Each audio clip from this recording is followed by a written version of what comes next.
Hi, you're watching Just the News. I'm Amita Balachandra. Let's get straight to it. Our top story is some good news that's coming in after deferring a decision on the candidature of senior advocate Saurabh Kirpal at least 4 times since 2018. The Supreme Court Collegium has finally recommended Mr. Kirpal's name as judge of the Delhi High Court. Now, if appointed, Mr. Kirpal will be the first openly gay judge in India. The Collegium said the decision was taken in a meeting on 11th of November. Now, Mr. Kirpal was recommended by the Delhi High Court Collegium headed by Justice Geeta Mittal for the first time way back in October 2017. Post that, in September 2018, the Supreme Court Collegium decided to take it up for consideration after some time. Ever since, it's been deferred a couple of times.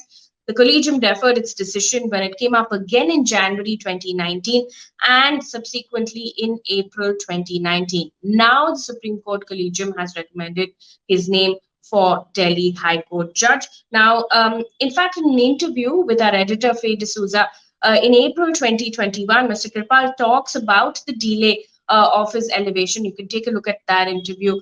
We've kept it in the description below. You'll find that link as well. Also in the news now, Delhi government has suggested a weekend lockdown and work from home for a week in an emergency meeting that was ordered by the Supreme Court just yesterday to fight pollution. The Delhi government also recommended that construction and industrial activities in the city be paused. Speaking to NDTV, Delhi Minister Gopal Rai said, and I quote, "We have proposed a weekend lockdown. We are ready for it. Our strategy will depend on the court's directions now." End quote. Now, if you remember yesterday, the Supreme Court had wrapped the Delhi government, saying that there was no basis for a hue and cry about farm fires. And that was because the center told the Supreme Court that stubble burning contributes to only 4% of air pollution. Now, rebuking the Delhi government, which attributes most of the pollution to farm fires from neighboring Haryana and Punjab, the court said, and I quote, "Lame excuses will force us to hold a proper audit of the revenues you're earning and spending on popularity slogans." End quote. Moving on now, the Nainital home of Congress leader Salman Khurshid was vandalized and set on fire on Monday, days after he compared Hindutva to radical Islamist groups in his new book. Now, visuals shared by Mr. Khurshid on Facebook showed tall flames, charred doors, and shattered window panes at his Nainital home. Now, two men were seen trying to douse the fire by throwing water. In a post, Salman Khurshid said, and I quote, "I hope to open these doors to my friends who have left this calling card. Am I still wrong to say this cannot be Hinduism?" End quote.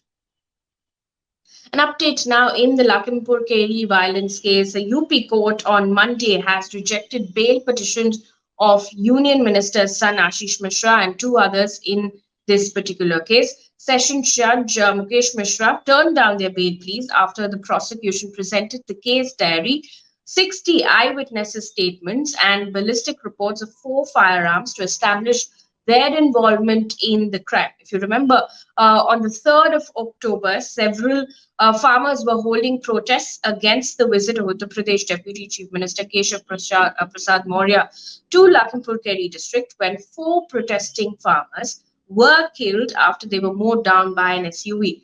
Allegedly, the SUV was part of the convoy of Union Minister of State for Home Affairs and BJP MP Ajay Kumar Mishra. Also in the news, the IMD, or the Indian Meteorological Department, has predicted heavy to very heavy rainfall in isolated areas in 8 states or union territories between the 16th of November and the 18th of November. Now, the rainfall is likely over Andaman and Nicobar Islands, coastal and south interior Karnataka and adjoining North Kerala, Tamil Nadu, Puducherry, south coastal Andhra Pradesh, Goa, and Telangana. Let's take a look now at COVID numbers. India has reported 8,865 new COVID cases and 197 deaths in the last 24 hours. This is the lowest number of cases in 287 days. Now, Kerala has reported in the meantime 5,516 new COVID cases in the last 24 hours.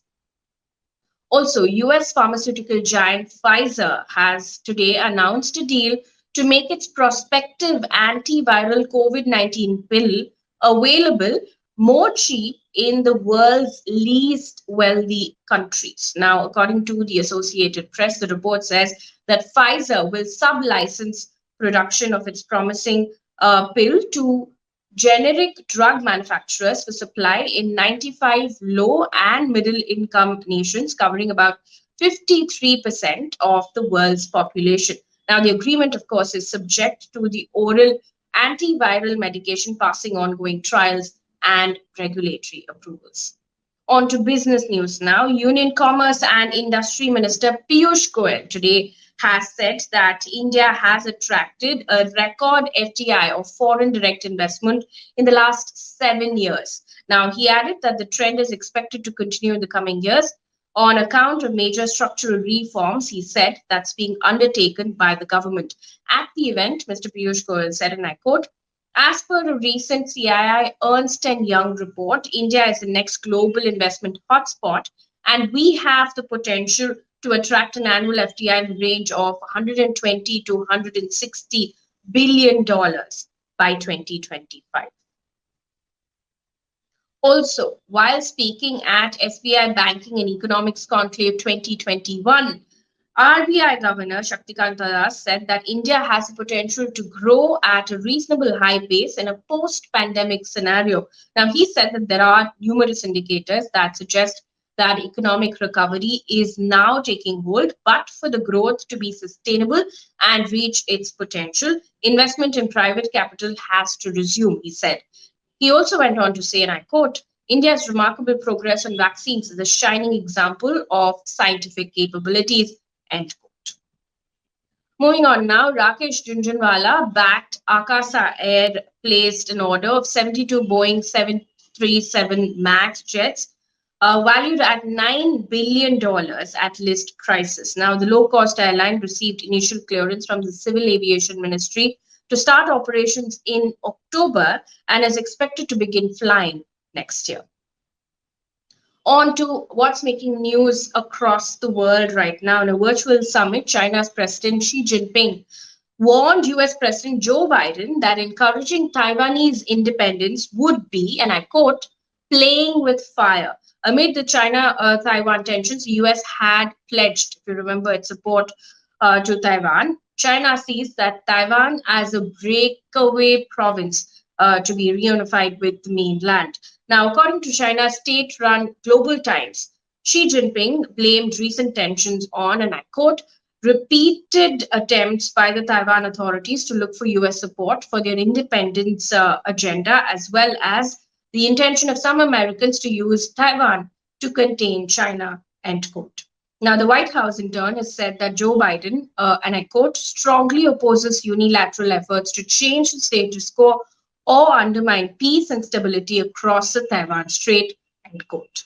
In the meantime, Bloomberg, citing a report by McKinsey and Company, has said that China has overtaken the US as the richest country in the world. Now, the report says that China accounted for almost one-third of gains in global net worth over the past 2 decades. Now, net worth worldwide rose to $514 trillion in 2020 from $156 trillion in 2000. And according to the report, China has accounted for almost one-third of that increase. US, in the meantime, held back by more muted increases in property prices, saw its net worth more than double of the period to $90 trillion. The report also, in the meantime, highlights the massive inequality in wealth in the world's 2 top richest countries, and both China and the US, more than 67% of wealth is owned by the richest 10%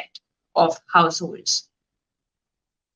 Also, some news coming in from Uganda. At least 3 people were killed and several people were injured after 2 explosions were reported in Uganda's capital today. One of the blasts took place very close to the parliament, and one took place near the central police station, according to several reports. Now, according to the BBC, officials have blamed attacks on the Allied Democratic Forces, an armed group based in the DR Congo. Now, a police spokesperson also in an interview with the BBC said, and I quote, We believe that there are still more members of these domestic terror cells, especially the suicide bomb squad that has been created by the ADF. End quote. That's a wrap here on Just the News. But our positive news today, and a piece of good news, is the fact that Mr. Kirpal has been named by the Supreme Court Collegium for Delhi High Court judge. You can catch that interview, like I said, in the link that's been put in the description below. Thank you so much for watching.